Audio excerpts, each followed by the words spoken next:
네, 이영학에게 숨진 여중생의 실종 신고가 접수된 이후 무려 나흘이 지난 뒤에야 해당 경찰서장에게 처음 보고가 들어간 것으로 YTN 취재 결과 확인됐습니다.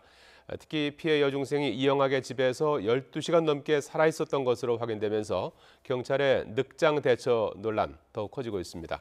취재 기자 연결합니다. 김영수 기자. 네, 서울 중랑경찰서입니다. 10대 여학생의 실종 사건인데요. 초동 대처가 그렇게 늦을 수가 있는 겁니까?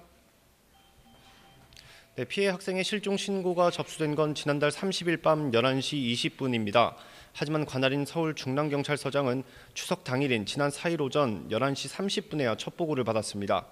경찰 내부의 이른바 가출인 업무 처리 규칙에 따르면 실종 신고를 받은 관할지의 경찰서장은 즉시 현장 출동 경찰관을 지정해 탐문 수색하도록 되어 있습니다. 때문에 상황을 지휘할 경찰서장에게 실종 사실을 나흘 뒤에 보고한 것 자체가 내부 규칙을 어긴 것이라는 지적도 제기됩니다. 특히 당시는 추석 연휴를 맞아 경찰이 추석 명절 특별 치안 활동 기간으로 지정해 대대적인 방범 활동을 벌이던 시기였습니다. 실종 신고를 받고 수사에 나선 경찰의 대응도 논란이 많습니다. 지난달 30일 실종 신고를 받은 경찰은 다음 날 새벽 2시 40분까지 피해 여중생의 휴대전화가 꺼진 서울 망원 사거리 일대를 뒤졌습니다.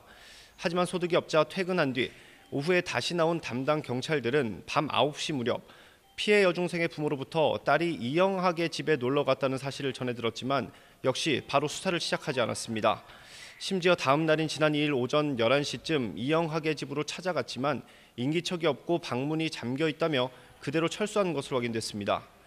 뒤늦게 이영학이 아내의 자살 방조 혐의로 내사를 받고 있다는 사실을 안 담당 경찰은 오후 5시 반쯤에야 이영학의 집으로 들어갔지만 역시 다른 혐의점이 없다며 현장을 나왔습니다. 결국 중랑경찰서장은 추석 당일인 지난 4일 오전 11시 30분에야 첫 보고를 받은 것으로 확인됐습니다. 자, 참 어이가 없는 일인데요. 경찰이 내일 최종 수사 결과를 발표한다고요? 네, 그렇습니다. 경찰은 내일 이영학에 대한 최종 수사 결과를 발표합니다.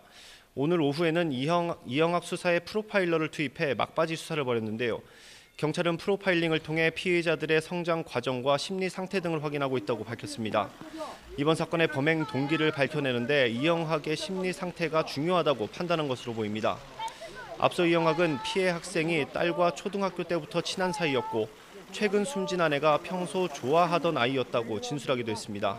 경찰은 이번 사건을 마무리하는 대로 이영학의 아내 사망 사건과 성매매 의혹 등에 대해서도 수사할 방침입니다. 자, 이영학의 딸, 이 시신 유기를 도운 혐의를 받고 있죠. 구속 여부는 언제 결정됩니까?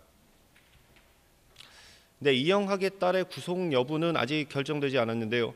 이영학의 딸 이모양은 아버지 이영학을 도와 중학생 친구의 시신을 유기한 혐의를 받고 있습니다. 경찰은 이 양이 친구를 살해하는 과정에는 가담하지 않은 것으로 보고 있습니다. 경찰은 이 양이 오늘 열린 영장심사에서 울거나 동요하지 않고 비교적 차분하게 진술했다고 밝혔습니다. 이 양의 구속 여부 결정은 오늘을 넘기지 않을 것으로 보입니다. 지금까지 서울 중랑경찰서에서 YTN 김영수입니다.